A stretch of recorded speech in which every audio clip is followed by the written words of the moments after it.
listening to me on the audio to mistake me for an opposition. I am not an opposition. I am a member of the APC, ruling APC in Nigeria. I am also a member, by extension, of the government of the Federal Republic of Nigeria. A member of this great parliament also, which has the APC as a dominant factor. Mr. Speaker, honorable members, I have to say so because I will be speaking here today as a member of the APC, not of particular concern, but with a particular concern. An APC member speaking with a particular concern, Mr. Speaker. And the concern today, as I understand, is about the security of lives and property of the Nigerian people. Mr. Speaker, I have heard briefs and submissions by the relevant committee chairman here about the situation of Nigeria's security architecture. Good, Mr. Speaker. I am not out to say no to their submissions. Of course, that is what they have to report to this House. But when you are speaking, Mr. Speaker, from the point of view of Nigerian people, one must be prepared to call a spade a spade. Mr. Speaker, I am therefore prepared to say that no matter what the government does, my government, led by Bola Ahmed Tinubu, the APC government, my party, and despite all the submissions of the efforts of all security agencies that were meant here through their respective chairmen, I want to say that yes, the government is doing its best. The security agencies are doing their best. But I want to say with every sense of responsibility and without any fear of equivocation that their best is not good enough. It is not good enough because the security situation in Nigeria today, Mr. Speaker, it is horrific. Mr. Speaker, our security situation is tragic. Mr. Speaker, the security situation, especially in the north where I come from, is devastating. Mr. Speaker, our situation in Nigeria today in the area of security is unspeakable. It's unspeakable because our people are left ravaged in serious tension, fear, and desperation, all because we are lacking and reneging in our institutional and collective responsibility as a government. Mr. Speaker, the fact remains the same, and like every one of you here would say, that the responsibility of every democratic or elected government, even military governments, Mr. Speaker, fundamental responsibility of government is the security of lives and property of its own people. Mr. Speaker, what we have today is like a failed security. What we have today, in my opinion and in my views, Mr. Speaker, is like for me to quote in the words of the popular Bob Marley in his own song in those days in the 80s, when he was saying, war in the north, war in the west, war in the east, and war down south. Mr. Speaker, today, Nigeria is operating under a complete war against humanity. And this House must not only continue to chant slogans, move motions, take contributions from members. We must have to step up and rise up to the expectation of our own people. And that expectation must be beyond making pronouncement on the floor. Mr. Speaker, we have to step our institutional mandate. We have to step our institutional commitment and determination to protect the lives of the vulnerable people. Mr. Speaker, you rightly said in your remarks that you were in Kebbi State. As God may have it, Mr. Speaker, I went to Kebbi with you. I saw how the governor of Kebbi, who is the chief security officer of the state, speaking to the delegation of this honorable house in nostalgia, Mr. Speaker, with a very heavy heart. At a point, I would not miss to say, I will not be mistaken to say that I saw the governor weeping in the heart. This will be the same situation everywhere you go, in the south or in the north or in the east or down in the west. Mr. Speaker, our governors are not only overwhelmed, it's like they cannot even do it. The responsibility of security, Mr. Speaker, of course, by the constitutional provisions, it is a sole responsibility, more of a sole responsibility to the center. I agree with whoever may say, of course, governors in the subnationals are also accountable, and they must be held responsible for the security of lives and properties of their people.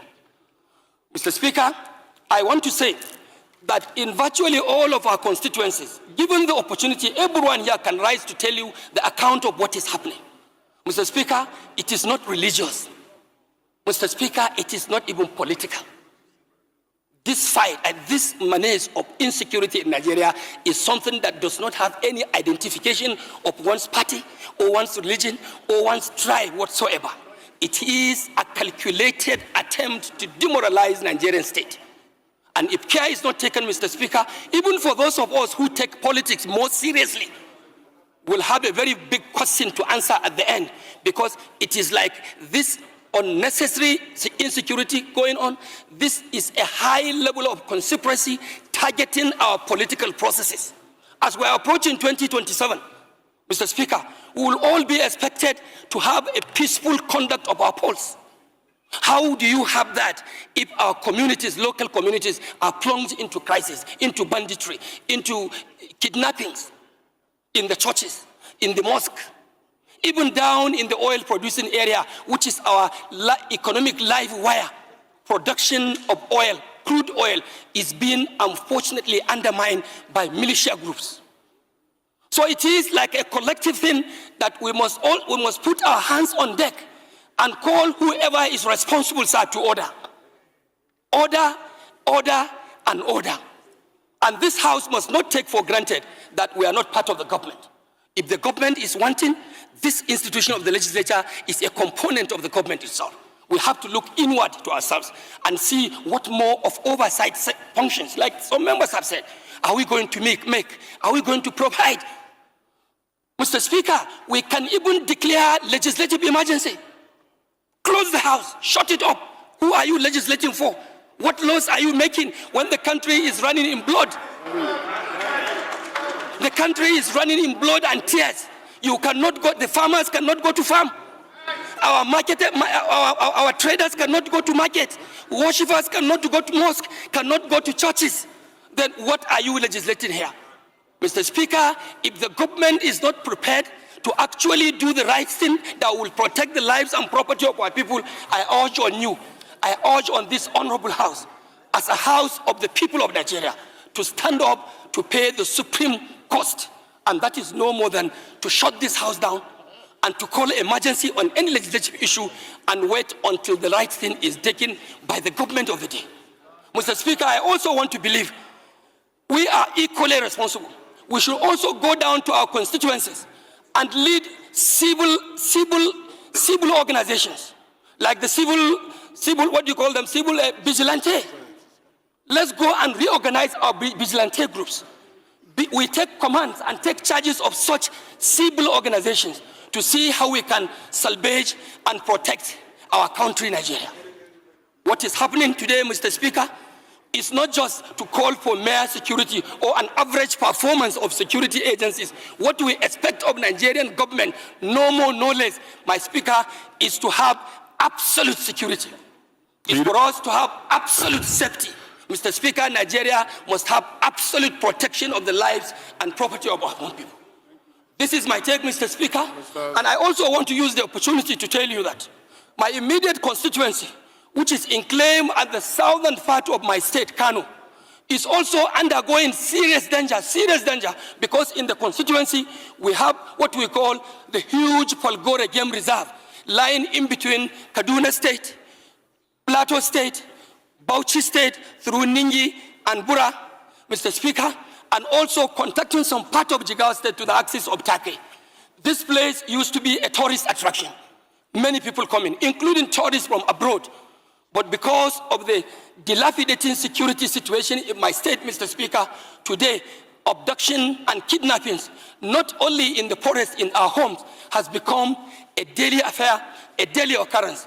Just like what the pharmacist may prescribe to you in the hospital to ask you to take Panadol once in the day, in the morning, one in the afternoon, and another one in the evening. That is how kidnapping is so prevalent in my federal constituency. This place that used to be an attraction for tourists, it has now become like an extension of the Sambisa forest in Borno State. So we have to definitely do something. Mr. Speaker, I may not have enough time to continue my submissions, but I want to thank you so much for giving our members this opportunity to speak. And I also want to urge members to continue in the spirit we have started. I have not seen anybody here speaking as a southern member of the House of Reps. I have not seen anyone here speaking as a northern member of the House of Reps. I am the leader of the Northern Caucus, Northern Regional Caucus. I am also not speaking as a member representing the northern part of this country. The security challenges that we are facing is a colossal one, it's a collective one that has to do with the Nigerian nation. And we must step up to that expectation and deal with this matter once and for all. Mr. Speaker, I want to thank you, and I want to thank honorable members for listening to me. And I also want to further tell you that I have not lost my hope in the renewed hope agenda. I'm still a proud member of the APC. No, we can see it from your cap. We know you are a strong believer.